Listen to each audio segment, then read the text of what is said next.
explicit, you know, Yes. for their brother. Bring our brothers. Bring my family home. Okay, looks like we're live. I don't know how we know if anyone's here. Oh, it says some people here. My wife. Oh, good. Yeah. It says some people are here. I'm just not used to this forum.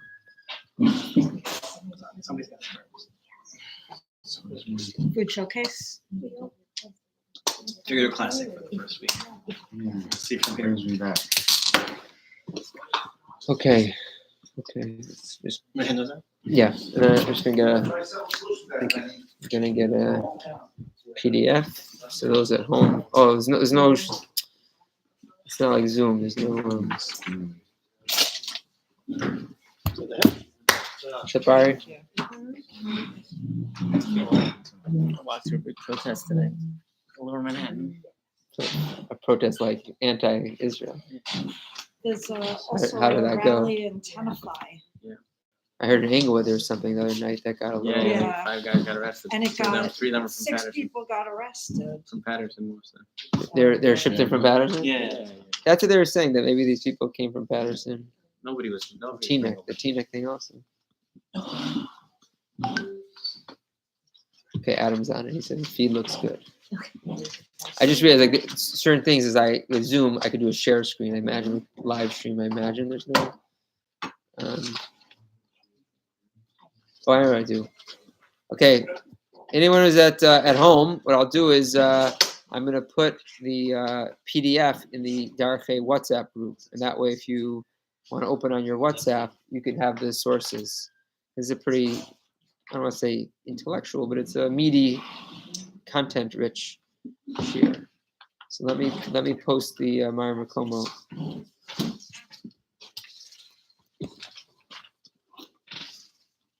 For the shul's Darche Noam community.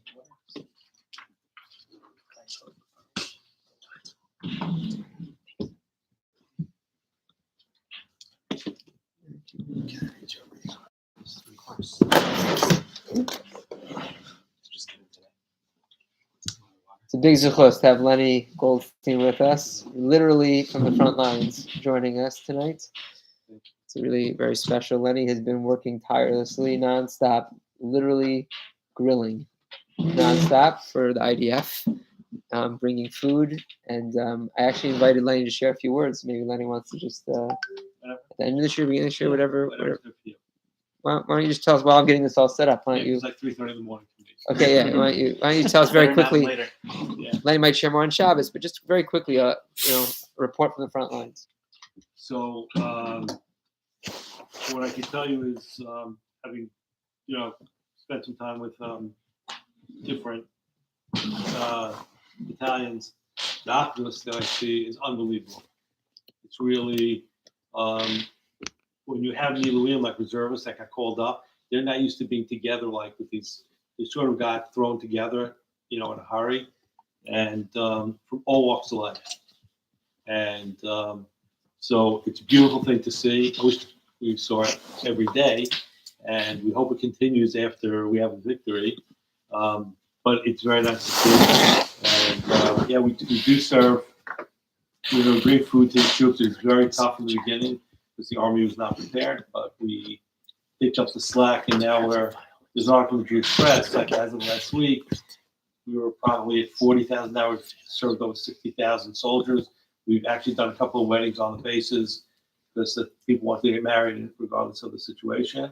What I can tell you that I think is the most important thing is it's great that everybody helps. I mean, people are giving a lot of money and people are doing a lot of good things. There's nothing more important than your tefillah. Absolutely. I've met with a lot of Rebbeim, and everything that everyone does and volunteers and donates, continue doing it, double it and triple it. But more important, you should be mispalel really for the soldiers, certainly, and the wounded, but also you should really keep in mind having tefillah for the hostages.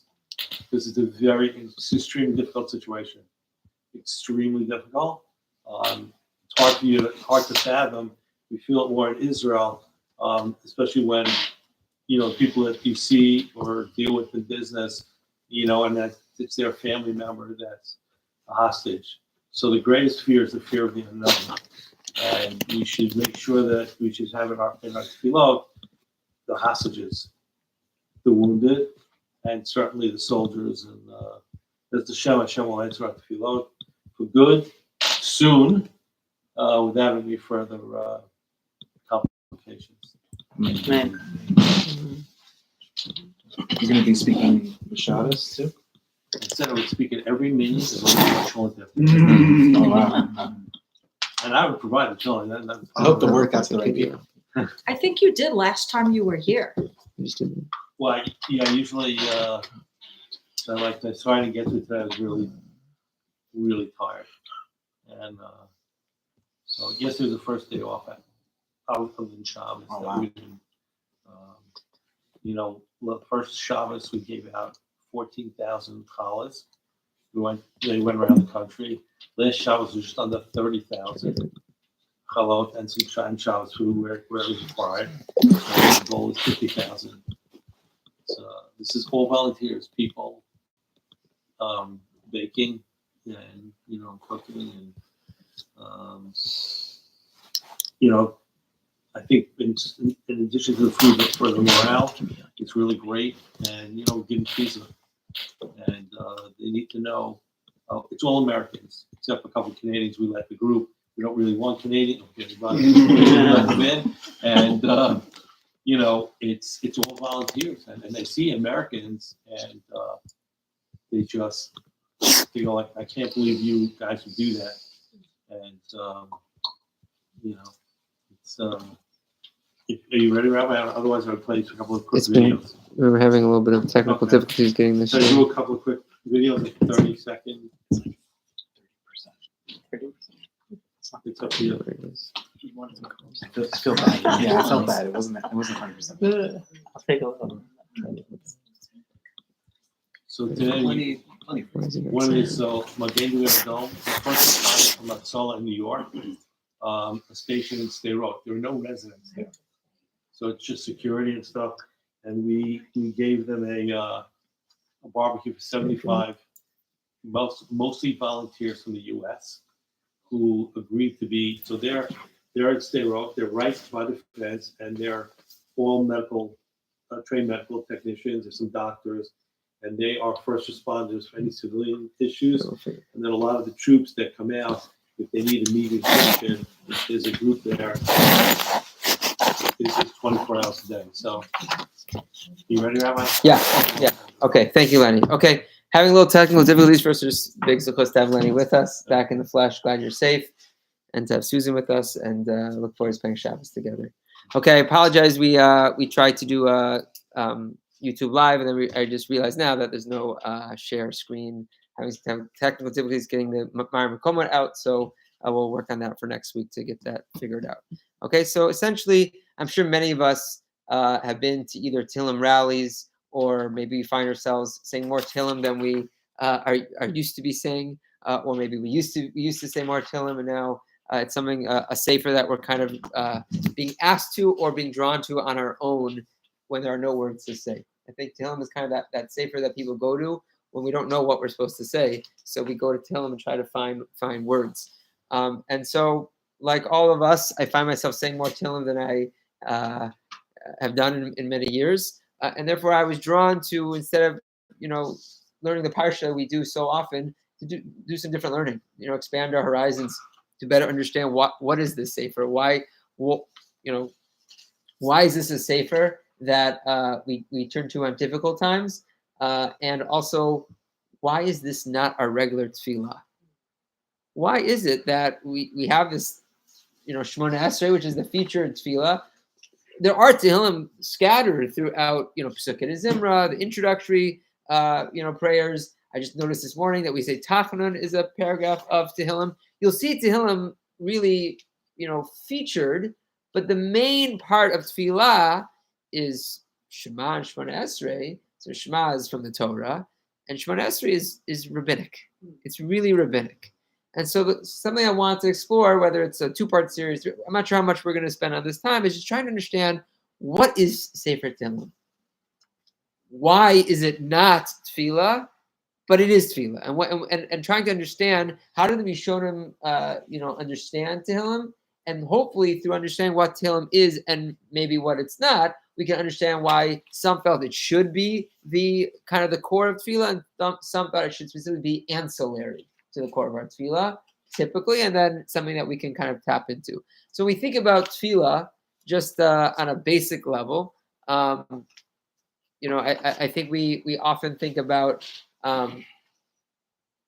we often think about the idea of spontaneous conversation with man's conversation with God, and I think the reason why I think we find ourselves saying Tehillim a lot is we assume that Tehillim is also a man's spontaneous conversations with God. Is that a fair assumption? I think if I had to ask you why are we saying Tehillim, it seems that David HaMelech was like this great poet, and David HaMelech captured a lot of feelings, almost all the feelings that could possibly be captured in life. David has captured them, but it's not so clear that is exactly what Tehillim is. There might be one perspective, but it's not necessarily agreed upon by all. So we have to figure out what exactly is Tehillim, and once we understand what it is, we can understand the debate that historically took place of how prominently it should be featured in our liturgy. Okay, so we talk about the history of tefillah, because ultimately, I imagine in any room of Jews, there'll be some people who very much connect to tefillah, and very many Jews who struggle with tefillah. It's one of those things that some people love davening, some people just do not see the purpose or cannot connect to it. So my hope is that through our learning, we're trying to do iyun tefillah. We're trying to connect maybe cognitively, intellectually, that hopefully we can aid ultimately our connection to tefillah as well. So it is Parshas Lech Le'am. It's usually a Parsha Shir. So you do want to say there is tefillah even predates David HaMelech. We find in the Parsha, just 8 psukim in, that Avram is journeying. He's going from place to place. And the psukim say in Yud Beis Chet, V'yatek misham mahara mikadem leBeit El. Avram finds himself in Beit El. V'yetz olo Beit El v'yam v'ay mikadem. V'yiven shel mizbeach LaHashem v'yikra b'shem Hashem. So we have references to man calling out in the name of God. What does that mean? V'yikra b'shem Hashem. That Avram in Parshas Lech Lecha called out to HaKadosh Baruch Hu. Even Ezra says, Tam v'yikra b'shem Hashem tefillah. We have references to tefillah, prayer, in the Torah already with the Avos. Targum Onkelos, the translation of the Torah, translates these words in source 3. Vitzali b'shmad Hashem, that Avram prayed in the name of God. And we find another reference to prayer in our parsha in Yud Gimel Daled. There it also says Vayikra Sham Avram b'shem Hashem. Avram, 2 places in our parsha, it talks about Avram davening. The Ramban in source number 5 says it's not clear. Are there any alternative approaches one can think of that maybe Avram is doing besides davening? Can we think of a secondary interpretation? What does it mean by Yikra b'shem Hashem? Anyone guess? What does it mean to call the name of God? Preaching. Excellent preaching. So let's look at what the Ramban says. The Ramban quotes Onkelos in source 5, and then says, V'anachon shayakori b'kol gadol shem lifnei mizbeach Hashem Hashem. He was literally screaming like God's name. Modia otov elokutov le'adam. He's literally informing the people, hello, there's a God out there. Remember, there's a God. He says, in Orkasim, I guess Avram was trying to proselytize, and no one was showing up to his shiurim, his drashas.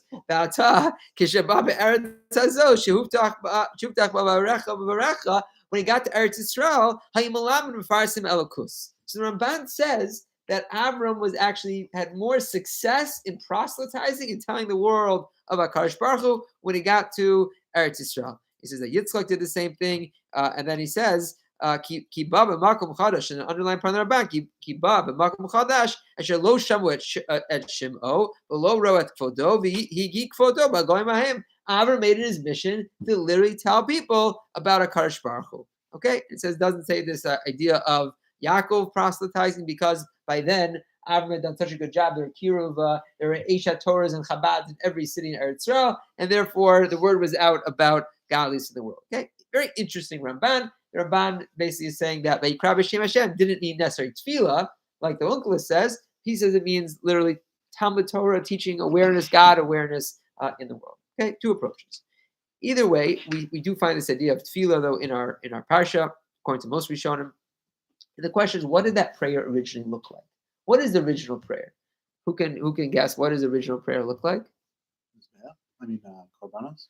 Okay, it probably came with korbanos because it was Edom Mizbeach, so presumably it was a hybrid of korbanos and some words that accompanied the different animals that were being sacrificed. But presumably it was whatever the person wanted to say. There was no text. When you think about the text of prayer, there is no formal text that is that's in the Torah, right? We have Mikra Bikurim, but by Bikurim we have an idea of like a certain text that needs to be said. I was trying to think where in our we have a few different places. We have Berachas Kohanim. We have a few places where certain parts of our liturgy are biblical, are from the Torah, but we don't. Shemona Esrei obviously is not in the Torah, but for the most part, tefillah was something that was spontaneous prayer. It was ad lib. You kind of said whatever you wanted to say, and that's what the Rambam famously says in Hilchos Tefillah.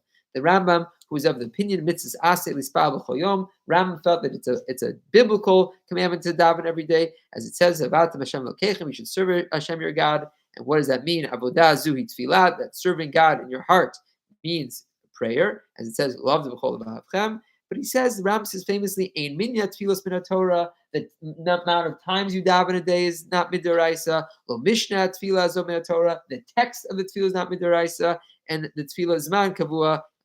There's no fixed times. And therefore he says women are obligated in tefillah because it's a mitzvah say shalom. According to the Rambam, it's a mitzvah say deoraisa to daven once a day because it's not bound by time. You daven any time of day, you pray, you're good to go. Okay?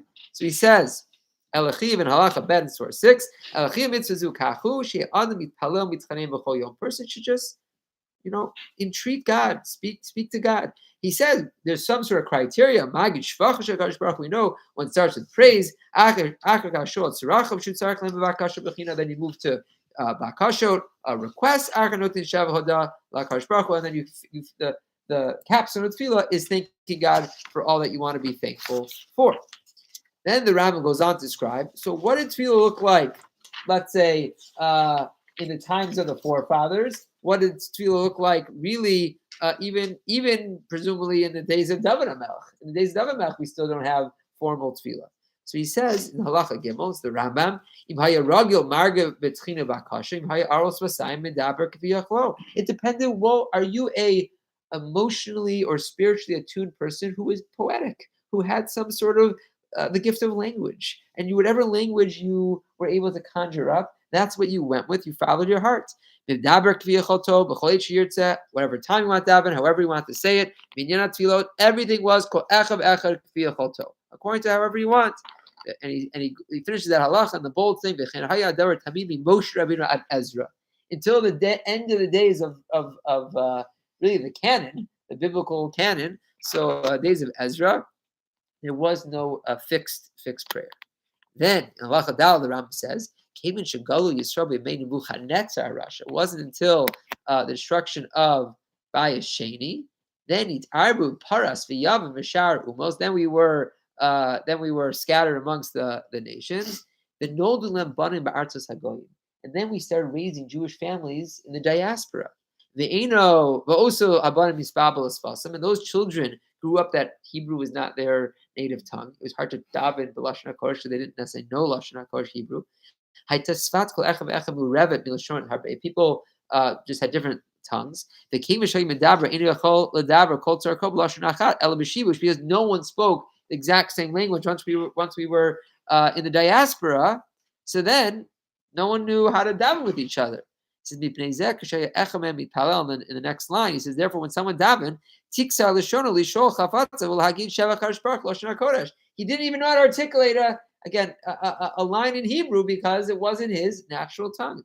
I'll say as Chatay Maskeri Yom that when I was in chaplaincy school, they would ask us, we should be able to pray with the patients, say a prayer like ad lib, and the Christian pastors they just had this way of flowing prayer, and I struggled with it because I am used to fixed prayer, right? I'm used to that. I have the text. But they were saying ad lib, just speak from your heart. And I was very impressed with my non-Jewish colleagues who were able to just like make these beautiful poetic prayers. And I was like, I could just read Shema with you. I could, say Hamapio and sing a Machagoel, but but I didn't have that like that ruach that is necessary for the kind of the spontaneous prayer. And so prayer was short. And then he says in the end of the Rambam, then things were getting mixed up. They came in Shira, Ezra, Beit Din Okach. When Ezra and the Beit Din saw this, at that point, Ezra and what we typically call the Anshe Knesset Agdol, it's more in Brachos, I probably should have put there. We typically call Ezra and the Anshe Knesset Agdol, they established the Shemona Esrei, which is, there's no source of it. The rabbis made up the core of tefillah. And so I want to kind of explore with you what's going on here. We're in a crisis now. We're being told to say Tehillim, but when the rabbis had a chance to come up with tefillah, they chose to really make up a new tefillah. It was something new. The Shemona Esrei, which became 19 brachot eventually, did not exist. And there's something that I was thinking about over the last 2 weeks. I was trying to think what I wanted to talk about was, wait a second, what about Tehillim? Tehillim is part of Tanakh. It is part of our canon, part of our liturgy. Why did they not just take Tehillim? Be like, this is great stuff. David HaMelech wrote this beautiful, we'll figure out what it is, but these beautiful words. And why don't we just use Tehillim literally? And that should be Ki'ilu the Shemona Esrei. Why Shemona Esrei, not just straight Tehillim? Now, clearly, Tehillim was on the Anshe Knesset Agdola radar. I don't need to prove it to you, but I want to show you that Tehillim does play a central part in other tefillot that are pretty central. I didn't actually realize it. I feel like maybe some here are experts in Tehillim. I feel like this, for me, is a challenge to learn a new sefer, right? To become more comfortable with Tehillim. But apparently, Hallel, we say literally, it's 6 prakim back to back to back. Look at it's like fast to see it. You see Parak Kuf Yud Gimel, Halu Ka Halu Avdei Hashem Halu Hashem Hashem Yishem Hashem Rachmei Tav Olam. Next paragraph it says Yisrael Mitzrayim. Then Lo Lanu Ahavti Kishma Hashem Halu Et Kol Gom Shavchu and Hodol Hashem Ki Tov Laso Yom HaRishon. It's almost just a direct read. When we're saying Hallel, again, this was news to me, so I thought maybe it might be interesting for other people. We're saying Hallel, we're just reading 6 prakim of Tehillim straight.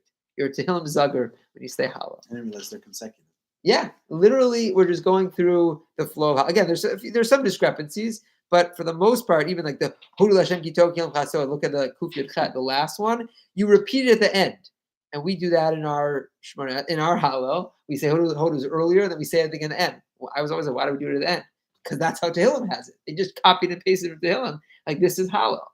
So we see from a Hallel that there is a kind of a precedent for Tehillim being a featured tefillah. So why isn't that Shemona Esrei also? Why do we have to come up with this rabbinic thought? Any thoughts? Any question? Any observations so far? Yeah, please. In Shemona Esrei, there are like attempts or special portions. One second. Is there a way to make this? Someone ask for this. You might work on that. Yeah. Or tell me. It's a technical. Yeah, they don't have to hear my question. Yeah, go ahead. No. So I was thinking maybe Hallel is like at the times when there's required something special, something over and above the normal. So I kind of wanted to know like Nachem and like Ala Nisim, like are those from Tehillim? That would help. Nachem and Nachem is in the Gemara. These are just in the Gemara. They're made up. They're rabbinic. Like some rabbis, came up and made up these tefillot. I guess that's part of what would bother me is how come we prefer them. I'm using the word made up to be a little more dramatic, but we're using these rabbinically concocted tefillot when we have David HaMelech's words. Like, why don't we just use David HaMelech's words? That's kind of was like framing my thought process here. Nachem is in the Gemara. To kind of knocks it out a little bit. But like Eis Ratzon Hashem, maybe that's when we use. That was another thought. That when there's like an Eis Ratzon Hashem, we use Tehillim. Oh, interesting. Maybe that's the difference between crisis. Okay. Crisis tefillah versus like your regular. So it is interesting when we see about we're learning about Hallel a little bit. Who wrote Hallel? We're going to see some sources that do imply that Hallel has an element of having emerged from Eis Ratzon. It's not necessarily Eis Ratzon, but emerging from Eis Ratzon. Yeah. So I don't know. I have a theory that I'm going to suggest, but we'll either get to it tonight or next week, depending on how far we make it. Here. I'm trying to get this. Yeah, I don't know. We're working on the link at home. I apologize. This is yeah. I've never used YouTube. Okay. All right. So let's see Gemara. We're gonna learn Gemara together. We're going to learn to get Gemara together. Okay. So this is the Gemara. The Gemara is in Psachim Kuf Yud Zayin Amud Aleph. You want to take pictures of it and send it to the WhatsApp? Take pictures. You said, do you take pictures of the sources? I did. You want to post it on the? You need to be an admin. You can send it to you and then you can share it. I'll send it to me and then Ari can send it to You're my an admin. phone. You said, send me the pictures and then. Okay. Okay. Fine. We're working on getting the sheets. We're working this to get the sheets out. So Dr. Davis or Gwen asked, didn't they say Tehillim when they offered korbanot? So we are going to see that Tehillim did play a central role in the Beis Hamikdash. In the Beis Hamikdash, the Leviim sang Tehillim, which I think even furthers the question. Because in the earliest iterations of Tefillah in the Beit HaMikdash, when we had korbanot, right? Tefillot is keneged korbanot. There they said Tehillim. Yet when we came to actually kind of commemorating the korbanot, we came up with a new tefillah, and it wasn't Tehillim. So yes, Oren, you are right that Tehillim were said alongside the korbanot in the Beit Hamikdash, and we'll get to that probably next week as well. A whole theory about that. Okay, but let's talk about Hallel for a second. This is an interesting Gemara in Psachim. The Gemara says. Amar Rav Yehuda Amar Shmuel, source 8. Shir Shabbat Torah Moshe v'Yisrael Amrua b'Shash Alu Min Hayam. The song in the Torah, presumably we're talking about Az Yashir. That's what Rashi says. So Moshe and the Jewish people sang it when they came out of the Yam Suf. The Gemara then says the Hallel Zeh Mi Amro. Who said this Hallel? Who came up with Hallel? So the Gemara says Neviim Shebnei Antiklu Yisrael. The Neviim establish it for the Jewish people. She Omro to Al Kol Parak Uparak. They should say Hallel all the time. Kol tzara v'tzara, and on every bad occasion, shelo tavo alehem, that a bad thing shouldn't happen. So it's interesting. The Gemara seems to be saying the Hallel, which we saw is 6 prakim of Tehillim, the majority of Hallel, should be said when there's a tzara. Ukeshenigalin omri mato agulatan, and when you're saved, then you'd also say it for your redemption. There's a sense of gratitude in Hallel that we want to convey also. Rashi, though, even though he said Akol Tzara Shalot Tavalhem, which could have been looked as the source of the Gemara that's saying we should say Hallel i.e. Tehillim when there's a tzara, when there's something bad. Rashi, though, in source 9 says in the Akol Tzara Shalot Tavalhem says Lishnim Al Yehu. That's actually like an edited, cleaned up version. Denakat. Kolomar Shim Chas V'Shalom Tavot Tzara Lehen V'Yosho Mimenu Omer Motah Gulatan Kigon Chanukah. He clarifies that really it means when there's a bad thing that happens, then you get saved, then you should say Hallel. The Hallel is kind of giving the praise to God for having saved you. So again, we don't really have a source necessarily for Tehillim and Eis Tzara, although we find, the strict literal of the Gemara is you could say it, Kol Parak Uparak, you could say Hallel even when there's not a salvation. Okay? Fine. I want to focus a little bit on, well, who wrote the Hallel and who wrote these prakim of Tehillim? Because when we get into authorship, I want to talk about who wrote these prakim of Tehillim. We can start to understand that there's a debate about what the genre or motif of Tehillim are, and then maybe we can eventually get to an answer of this question about Shemona Esrei.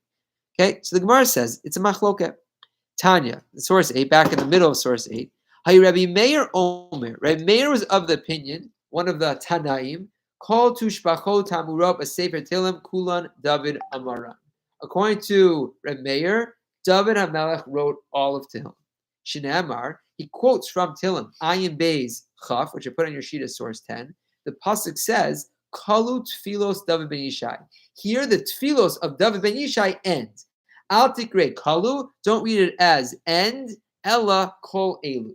The Gemara darshans out. What does it mean? Kalu Tfilot David ben Yishai? Here concludes the Tfilot of David ben Yishai. You see the pasuk in source number 10. Kalu Tfilot of David ben Yishai. So the Gemara darshans out Kol Elu,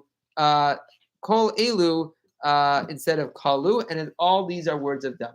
Rabbi read it literally. Rabbi is of the opinion that David HaMelech wrote all of Sefer Tehillim. Okay, why is that a problem? Okay, excellent. So Ari is telling us there are many Tehillim that have superscripts, which is kind of like the introductory where it says like Mizmor LaAsaf or Tfilah LaMoshe, Maskil. There's Maskil David, but I'm sure there could be there could be another one that I'm not an expert in Tehillim, but there's a chart here that I meant to print out. There's a chart that shows how literally there are 55 Tehillim which are either unauthored or named by other people. Asaf, sons of Korach, Eitan Azrachi, Shlomo. There's like 12 other untitled ones. So Tehillim, it's complicated. To Reb Meir Shita, that David Melech wrote all of them is actually subject to a great debate. Is it possible that Reb Meir said like only the prakim that would be qualified as tushbachot? I don't know what tushbachot. Meaning maybe you can say that that everything that David wrote would consider to be some type of a praise, whereas maybe there's some prakim Tehillim which are not praise, but maybe they're thanks or a prayer for something in the future or salvation. Okay, maybe that's not tushbachot. Maybe even within Reb Meir, I don't know. Right. So it could be that we'd have to look into the theme of which Tehillim go with who. I will tell you, I don't know if this fits with what you're saying, but in the Divrei Amatzcha for Rashi in source 9, he quotes Kol Tfilot. He didn't say Kol Tishbachot. He changed it, and I actually was bothered by that. I actually looked through the whole daf to see where does he say Kol Tfilot. It didn't say anywhere Kol Tfilot. So I wonder if he changed it, because that girsa would not, you couldn't make that deal. Right? Tishbachot implies praise. Tfilot could imply. No, I mean, it could also be. There could be a way to categorize where they're not all considered to be tefillas. Right. Sure. Rashi comments here, Kol Mizmorima potchim b'tfilah, Kol Tfilah ani. Yeah, so which might limit it. That might limit it. Not Shir Malos, it doesn't start with tefillah. Right. So we're gonna see. It's actually a big debate. Who wrote Tehillim, and what does it mean to write? What does it mean to write Tehillim? Okay. We'll get into different theories about that as well. So the Gemara continues. So the second opinion that we saw Rabbi Meir. Then we have the opinion of Hallel Zemi Amr. Well, who wrote Hallel? Who wrote Hallel? So he says, Rabbi Yossi Omer, Elazar b'ni Omer, my son Elazar taught, Moshe v'Yisrael Amaru b'shah she'alu min hayam. Moshe and the Jewish people said Hallel. V'chalukin lav chaver l'mar she'David Amro. And the people, there are those who argue at my son Eliezer, they say, no, it was David HaMelech said it. V'nir and Dvar midivreim. And I like my son's approach better than theirs, the dissenting opinion. So he says kind of an interesting logic. He says, Efshar Yisrael shachtu ha-peschaim. Is it possible Jews were shechting their korban pesach in the midbar? V'natnu lulaveim. They were shaking their lulavs. V'lo amru shira. Can you imagine that the Jews pre-David HaMelech, and David HaMelech lives before the first temple. So it's, what year is the first temple? We're talking about, 2,000 years later, David HaMelech is living approximately, not exactly. There was no Hallel for those generations. So the Gemara has a debate: did Hallel exist pre-David HaMelech or not? Okay, so we have a debate. According to Reb Meir, David wrote all of Tehillim. According to, let's say, Rav Elazar, Rabbi Yossi's son, he said no. Of course, Hallel existed. If Hallel existed, then we're saying some prakim of Tehillim existed, because as we saw before, 6 prakim consecutively form the crux of Hallel. So we have some debate already here about whether or not David HaMelech literally wrote every parak, or what alternatively could we say? What's another theory? It compiled. He could be the editor. That they had certain tefillot that are Mesorah included, and these 6 prakim of Hallel would fit into that genre of prayers that were known. Jewish have been singing them for 1,500 years, whatever the time frame from Moshe Rabbeinu to David last time, and David maybe was the editor of Tehillim. Okay, so those are all on the table when we talk about authorship. Okay, so just a few other points that I was not aware of that I thought were interesting. So the Rashi on that pasuk in Tehillim, which talks about Kalut Tfilot David ben Yishai, Rashi makes a comment. He says in source number 11, Rabbotenu Darsh, the rabbi said, Kalu, Kol Ilfio David Lechol, Kol Sefer, Al Shem David. The whole sefer is given a kind of attributed to David HaMelech. Va'af Masha Amru B'nei Korach, Vasar Zakanin. Even those things which are the superscript is does not mention David, it mentions other people. So why did David get the credit then? Why would David be credited if many of the Prakim Tehillim don't have his name? So it says, Al Shem Shu Nikra Ne'im Zmirot Yisrael. Okay, so this really caught my attention because when I think of my life, my trajectory, how did I become a rabbi? I think it all starts. I remember when I was a little kid, I was maybe the only kid my age in shul. I got up to sing Anam Zmirot. I have very early memories of singing Anam Zmirot in my shul. Maybe it started with the Adon Olam and Yigdal, but I never knew that these are actually words of Nach. They come from the Nevi'im.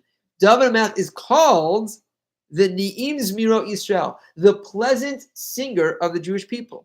Rashi is not just making up these words. The song, the prayer that we sing at the end of our conclusion of our service, Anam Zmirot, it's not just some Python came up with that. It comes from Shmuel Bet Chaf Gimel. Look at this. Shmuel Bet Chaf Gimel says, "Ve'elu divrei David achronim." These are some of David's later prophecies. David ben Ishai, Geber hukam Mashiach Elkei Yisrael, uni'im zmirot Yisrael.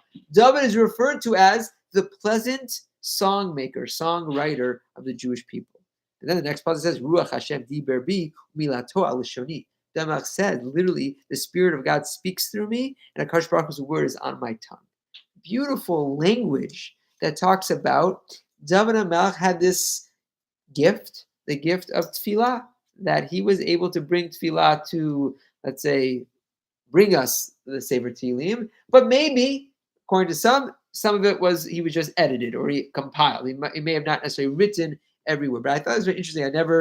People familiar with this, the Ni'im Zmirot Yisrael, that's a reference to David HaMelech. That was kind Just of to interesting. clarify, so Rashi Shita here is not all written by David. Either it's a compiler or something, but meaning he's saying the pasuk says Kol Tfilos V'Darshan in the Gemara Kol Kalelu. Al Shem. What about the other ones? Bnei Korach. Al Shem Shu Nikra. But that's not saying that he wrote him. It's saying we say Kol Elu, but really it was not. He's going with the sheet of. And not Rabbi Meir. Yes. Right? Rabbi Meir seems to be more of an outlier. If you are a literalist or a traditionalist, Rabbi Meir is like the traditional. They teach you in kindergarten who wrote Tehillim, David HaMelech. But it's not. It seems to be not the most supported view in rabbinic sources. And I'll show where is the most classic source for authorship. When we talk about authorship. So this is what we're up to. Where do you look for authorship? There's a Gemara that discusses authorship of all the books of Tanakh. So if you look at source 14, the very next source. And so there, the Gemara says in Bab Basar Yadal and Beis, it's talking about who wrote each of the works of the canon. It says, David Katav Sefer Tilim al Yedei Asara Zekenim. He said David wrote it through the 10 elders. Ayde Adam Marishon, Ayde Maki Tzedek, Ayde Avram, Ayde Moshe, Ayde Haman, Yedotan, Yede Asaf, Ayde Shlosha Bnei Korach.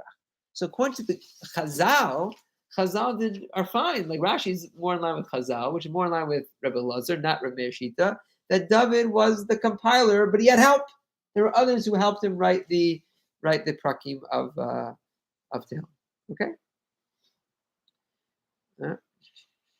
Yeah, and he says in the Rashi, in source 15, what does it mean? Aidei asar zekenim, katuv bo, devarim shamar zekenim, halal shayu lefanav. Right? There were things that the zekenim said that were before him. The Yesha ibn Yamav, and some of them lived in David's time. Gon Asaf, Heman, Yedotan, min halavim hamashorim.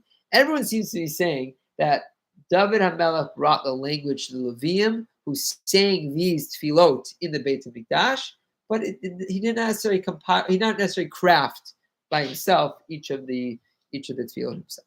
Okay, there is another rabbinic source that also does not subscribe authorship to David HaMelech, and that's in Shir Shirim Rabbah. In Shir Shirim Rabbah, so the Medrash says, similar to the Gemara, source 16, Asar b'nei Adam imru sefer Tilim. 10 people said Tehillim. Adam Arishon, Avram, Moshe, David, Shlomo, Al Elan Chamish Lo It Palgim. And those 5, no one argues they contributed to Tehillim. Elin Chamishin Achronim Man Inu. Who are the latter five? Rav Yochanan. We have a machloket who the other five were. Rav Amar Asaf Heman Yidotan Shlosha Bnei Korach Ezra. Ezra makes it into the list, which means if Ezra is making it into the list, Ezra means that through the entire, Tanakh, they're still being compiled. Way after David is dead, Ezra is the Ole Baisheni, right? He brings the end of the in between. End of the 70 years. So he's in between Bayis Rishon and Bayis Sheni, but David Melech dies before Bayis Rishon. So he's hundreds of. If you say Ezra's on the list, then you're saying hundreds of years after David is dead, the Tehillim has not been completed, right? So it's a working document according to this medrash. So we've gone for a Rabbi Shita that it's all David, Rabbi Lazar Shita that it was kind of compiled pre-David. David was the editor up until his time, and now this medrash includes Ezra on it. And the other opinion, Rabbi Yochanan, the next line, Amar Asaf Heman Yidotana Echad Shlosha Bnei Korach Echad Ezra. Everyone agrees that Ezra had some hand in editorial or just finishing touches. It's hard to know exactly which ones that he was involved in as well in this. Okay. Later in the Medrash is one line that I bolded later that seems to be saying David kind of gets the credit, and it's called David's work because of probably this idea of that he was the Ne'im Zmirot Israel. He had this like the gift of tefillah. That's the Medrash line says later. Rav Huna b'Shem Rav Acha Abi Shasar B'nei Adam Amr Sefer Tehillim. Even though there were these 10 authors, Bikulon Lo Nemar Al Shmotam Al Yadei David Melech Yisrael, but they're kind of attributed to David Melech, even though it's the strict truth was that there was other involvement. Okay, fine. So we haven't really got to the big theory that I wanna suggest. So maybe what we'll do is do things a little bit out of order. Let's do Rav Sadia Gaon, and then I'll give you at least to tie up a bow on this first year on Rav Sadia Gaon, and then maybe next week we can see what Ibn Ezra and Malbim say to offer some other alternative approaches. Okay, any comments or questions on this so far? I don't want to take it. Can I just quickly Please, say please. a Havdil? Yeah. Dr. Seuss was a Zemer. He came up with Zmiros as well, and he was like this like kind of iconic children's story writer. And then after he died, they put out some of his the text that he didn't publish himself, and they compiled that, and then you have people who are in the style of Dr. Seuss. So I feel like this is like a little bit like that. Yeah, David Melech is the Havdil, they're comparable to like this iconic, composer of Zmirot and text, and then you have like somebody else compiling his words all together, and there are others who borrow from his style, and maybe that's what it means that it harkens back to David. Again, Lahavdil, it means like they took his style, and he's really the muse in a way. I'm so happy you shared that. That's such a great insight, right? Bring it to language that we can relate to. Okay, no, I really appreciate that. And, yeah, please. I don't know if it's like a question or statement. It's 150 Rakim, right? Yeah. Is that like a tenet? Like, because according to some of these opinions, at least, it wasn't always 150. The one that says like Ezra came later, so like Tehillim only had like 110 Rakim, 120. I think is that 150 or 147? I'm getting now. I want to check. And whatever that total number right? is that like a core belief that Tehillim has and always did, or like no, it's fine. It used to have 80 and then 100 and then 100, and now what we know of Tehillim today is that full amount. Right. So I thought about that. I thought someone might ask when in chapter Psalm 72 it said Kalu Tfilo ben David ben Yishai. I thought someone might think that maybe was the end. Maybe that up to 72 was, but then I realized that Tehillim is not written chronologically. Right, there are different parts of David's life that we know are not sequential, so you can't read it as one. It would like thematically, it wouldn't make sense because some of them that are clearly David are after 72. So if you'd say 72 says these are David, then you say maybe Ezra the last 80. It just wouldn't make sense because a lot of the ones that are clearly David are in the latter half. But Tehillim saying only being 120 Rakim or 130, that's not like an issue. Like we said, the Torah, was only 3 sefers, and then it became 5. Like I don't think that's a valid thing to say. But what we're saying with Tehillim, like, is it valid to say that maybe at one point there were only 110, 120, and then over time it was more collective? Because according to some of these opinions, it seems like you have to say that, right? Which maybe it's not a problem. But so I think the heart of the question that Adam's asking is kind of where I want to go to. it will come up in Rasadi Gon, which the question is, well, what is Tehillim in the sense of who is talking to who? Right. So I began this year by saying that typically we think of tefillah is man's conversation with God, human's conversation with God. When we think of Nevi'im, we typically think of what is a Navi. How does Nevuah work? Nevuah is God talking to us. Ruach HaKodesh is a third category. Ruach HaKodesh is divine inspiration. It's hard for us to know what these things mean exactly, but the Rambam, I gave a share this like 12 years, my first year of like Ruach HaKodesh is divine inspiration. The person is writing, but he's divinely inspired. Megillat Esther and Mordechai were writing the Megillah. It was after the days of Nevuah. They were not, I think they're actually maybe considered a prophetess also, but I think the Megillah was written, Esther is Ketuvim, right? Megillot are Ketuvim. I think the Megillot are not Nevuah. They weren't said by God word for word what they would say. It was divine inspiration what they wrote. Okay, so why am I bringing this up, Adam? Because I think it matters which ways are the words being dictated. If HaKadosh Baruch Hu is speaking to David or whatever, you would think that that's a closed canon. That's a closed, fixed book. Hashem tells you what the tefillot are, and then the book closes. It would be audacious for someone else to come along and add to that if it's God speaking to us. If it's man speaking, if these are David's tefillot, his prayers, so then it should be open. You know, if Alyssa wants to add it to him, she could add it. If I want to add it to I could, because it's man speaking to God.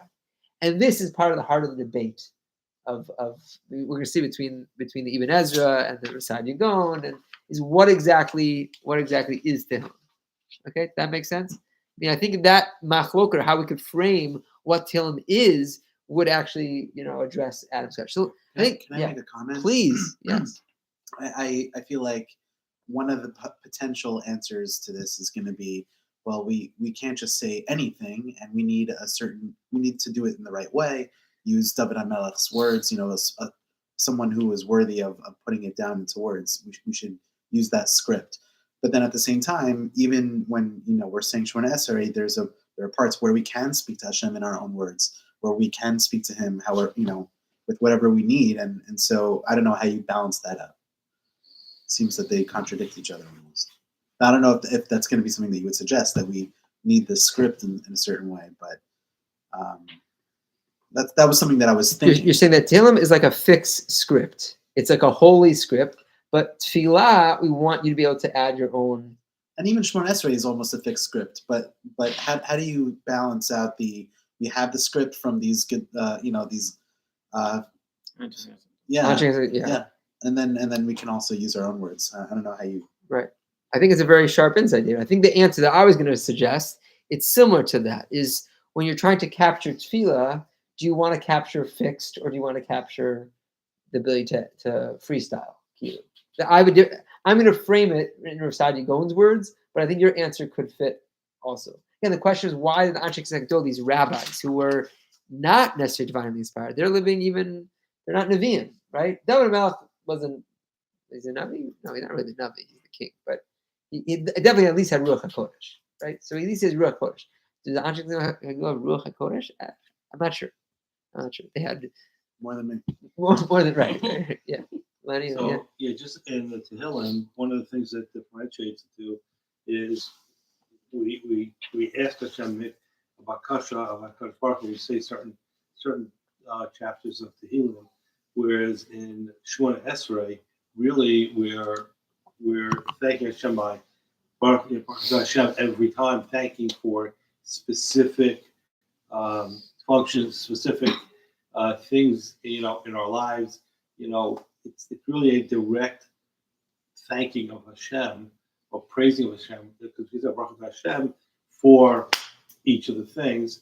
Whereas Tehillim, we're it's like we're making a request as opposed to a thanking of Hashem. Right, beautiful. Okay, I'm going to share. To the fixed versus freestyle, perhaps. That's David's answer. I love that answer. I'm so happy you shared that. To add upon that, maybe when it's tefillah tzibor, you need something that's fixed so everyone can understand. Right, that was the dilemma. The Anshe Knesset Gedola was like, okay, we can't daven together anymore, or tzibor, because everyone's speaking different languages. But when it's tefillah for a yachid, when you yourself are talking to Hashem alone, then okay, you can freestyle. You can talk in any language you want. And then that perhaps is one answers why the Anshe Knesset Gedola needed to create a fixed prayer, why we have Tehillim when we need it, tefillah tzibor.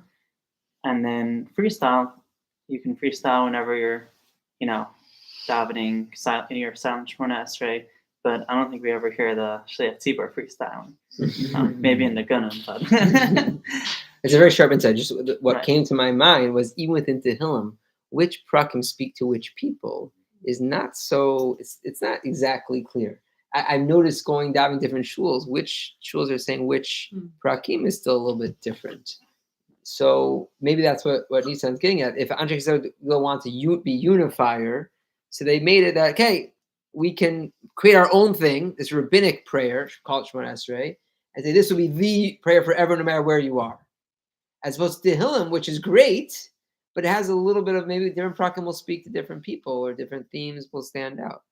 In the beginning of the article, it says which ones you say in different situations. But I noticed, Shomer is doing different ones that we're doing, and Rav Rimon and I was at Bnei Yisrael, and they were doing the classic ones that we're doing. And Rav Rimon said there's a lot more that's not on that list. I'm like, right. What's this one for? And who wrote this list? Again, like different post-game Rabbanim came up with different things, and maybe that's a great answer. He said maybe that's Anshe Knesset. They don't want any discrepancy. They want to be like, no, there's one prayer, there's one Shemona Esrei that no matter where you are, again, within the different nuschot of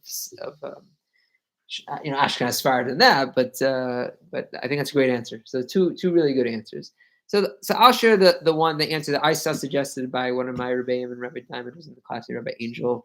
That's where I came up with this answer, and it actually he attributes it to a book by a professor, Dr. Uriel Simon, which I ordered, hasn't showed up at my house yet, so I can't give quotes from Uriel Simon directly, but I found in Rav Sadia Gaon's writings. So Rav Sadia Gaon is living in the, I think it's the 9th century, so he's in the Gaonic period, so these are pretty, old source.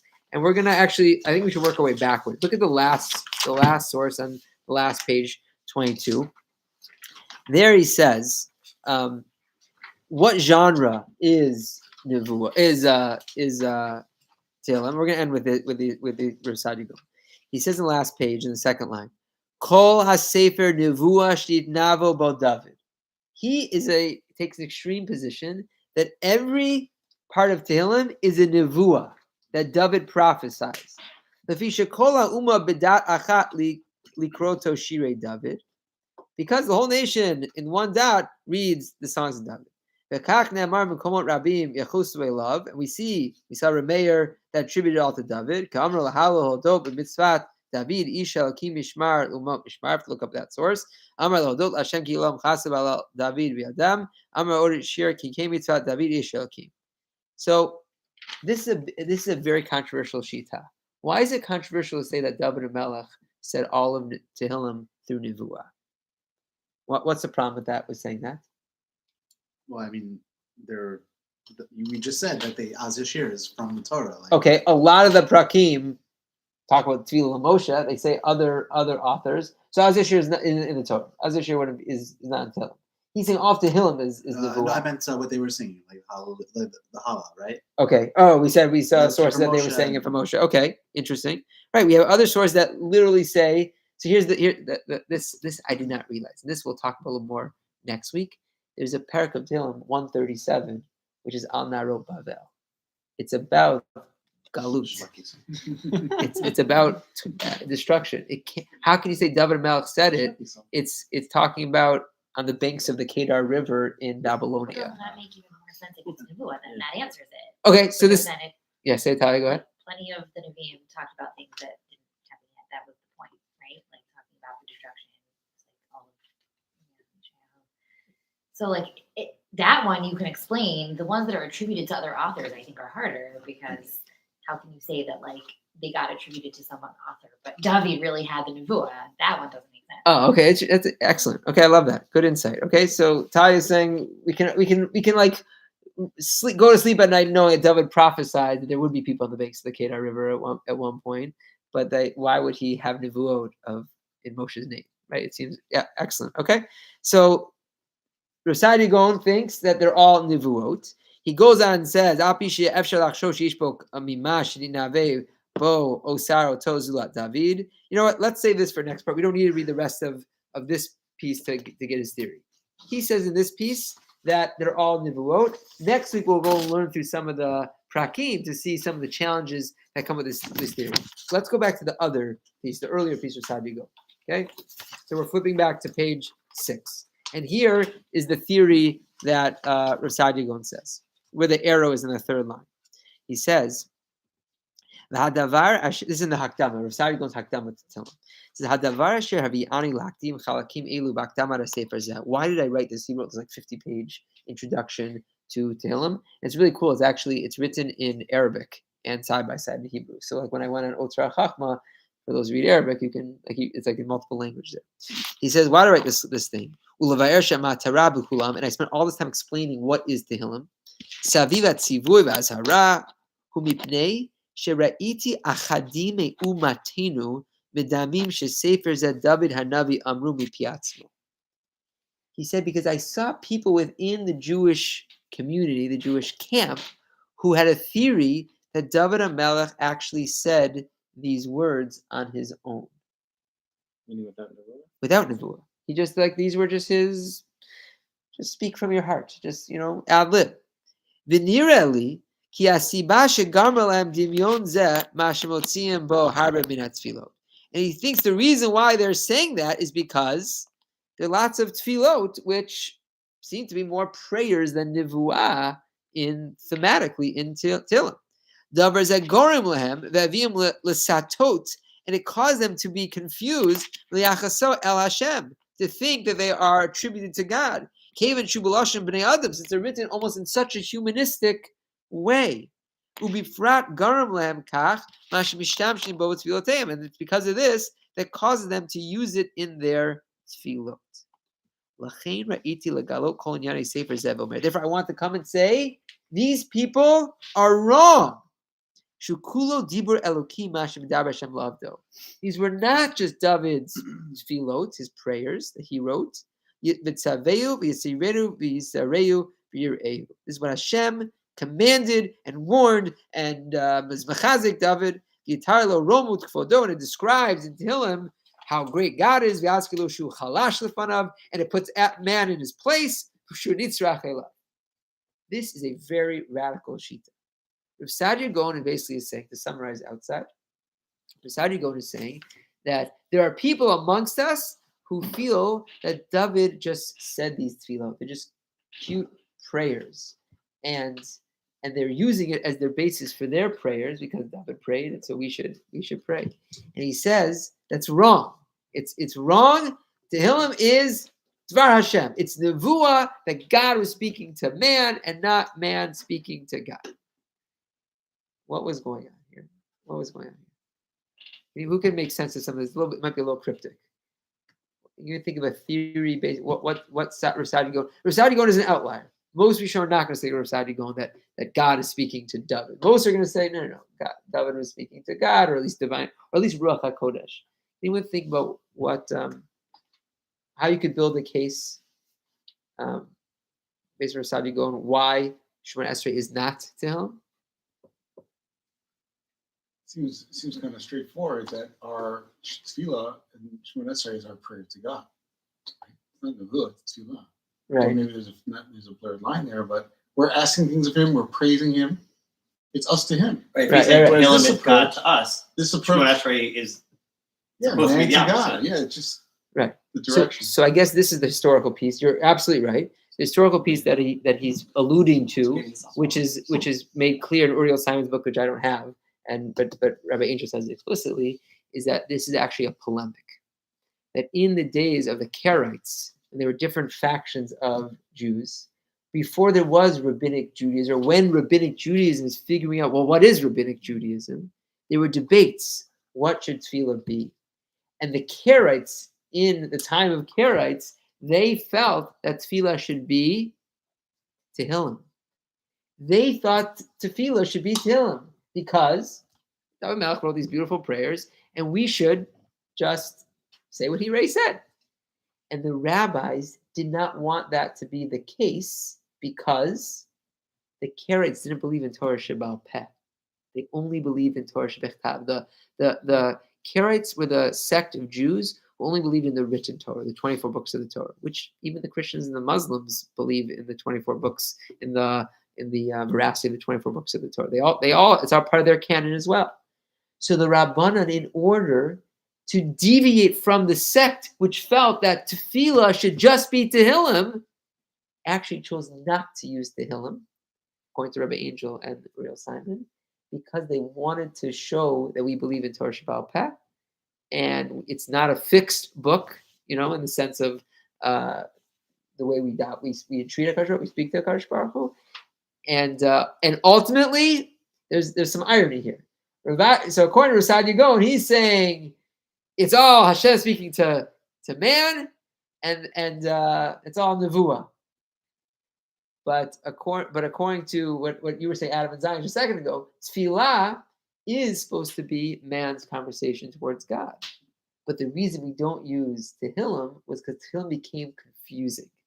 Tehillim became a subject of debate because it's part of the canon, because it's part of the biblical canon. But the Karaites thought that it was a fixed tefillah, and we shouldn't be writing our own tefillot. And the rabbis felt, no, we shouldn't be writing our own tefillot. And so Anshe Knesset Agdola came along and kind of like concretizes, let's say, rabbinic Jewry by creating the Siddur, which was not Tehillim. It had a lot of Tehillim, basically as a polemic against the Karaites. Which again is it's confusing to think about it. But ultimately, you were right that the rabbis felt that prayer should be man's conversation with God, not God's conversation with man. But Rav Sadia Gaon has this kind of outlier shita because he's going against. Did he write it at the time that they were trying to figure it out? Because you said he's a minority opinion, so I assume minority opinion though at a time when maybe it mattered. So Rav Sadia Gaon is living the Gaonic period. I don't know enough about Jewish history. Because like if they weren't relying on what he said to decide like if Tehillim should be part of davening, like was there a different reason that they said it should? The 9th century is later than the Karaites. Yeah. They're like the times of Jesus. And I mean, just from when Malchus and Pierce was here, like she talks a lot about Second Temple, and like the immediate century post Second Temple destruction was when all of these kind of that's like the debates turn were going on, right? And so by the 9th century, I mean, there were probably different issues going on that maybe had some similarities in terms of their philosophical, theological issues. So maybe that's what he was trying to do. Right. So we don't have a good answer for what was going on in his. With how he's saying we don't know exactly the 9th century what was going on, but presumably the Karaite debates were around, let's say, the 3rd century. I would think that's earlier. Yeah, earlier.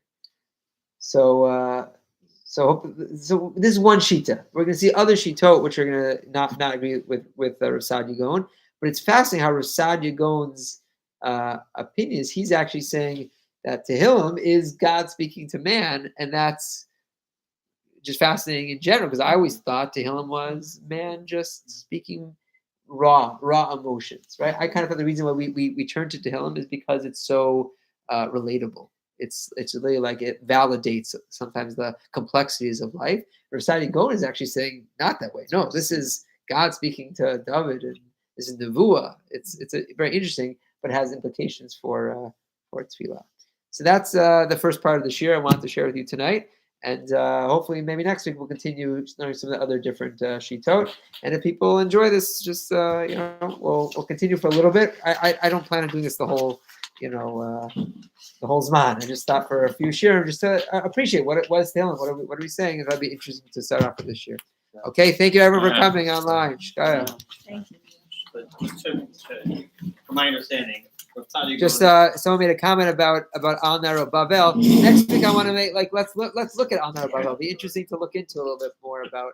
So maybe we'll get into Al Naro Bavel to be able to understand how that would fit with the Rishonim. So we'll see the Rishonim on the Bavel. It might be the most hotly debated parak of Tehillim because of historically when it seems to be talking about. Okay, Yashukach, everyone. Have a wonderful night and a good Erev Shabbos. And hopefully we'll see some of you over Shabbos. And those who are not in the Fair Lawn, enjoy your Shabbos wherever you are. Okay, take care. Take care. Okay.